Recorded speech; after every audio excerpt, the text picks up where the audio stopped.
Ilimze country name. Yo Chai. Yo Kevin. Easy Mnana.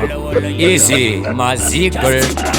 Street. Yo Teko. MC. Baba wa Damien. Street. Uzanipe practice me face. Yakuona ndogo ndefenda. Baruti haina. Baruti haina. Baruti haina. Haina ipe. Mapos manama. Asinga broke. Vigi vikela njofuti jimtara. Haina. Baruti haina. Baruti haina. Haina ipe. Mapos manama. Asinga broke. Vigi vikela njofuti jimtara. Nakanda one step.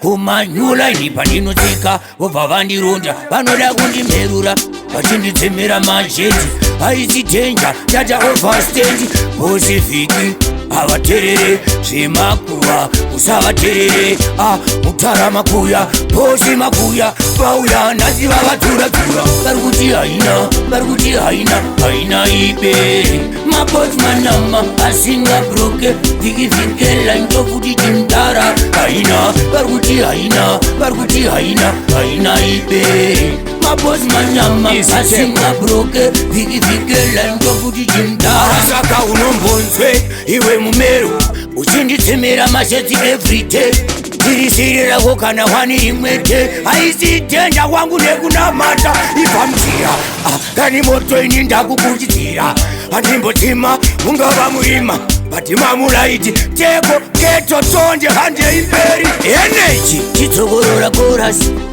haina ipe mabosi manama asinga broke vikivhikela ndofuti chimdara haina varikuti haina varikuti haina haina ipe mabosi manama asinga broke vikivhikela ndofuti chimdara ndakanda one step kumanyula inipa ndinotsika vobva vandironda vanoda kundimherura vachinditsemera majeti haisi dhenja tata overstand bosivhiki havaterere zvemakuva usavaterere mutara makuya bosi makuya vauya nhasi vavatura-tura varikuti haina varikuti haina haina ipe mabosi manama asinga broke vikivhikela ndofuti chimdara haina varikuti haina varikuti haina haina ipe mabosi manama asinga broke vikivhikela ndofuti chimdara saka unombonzwe iwe mumeru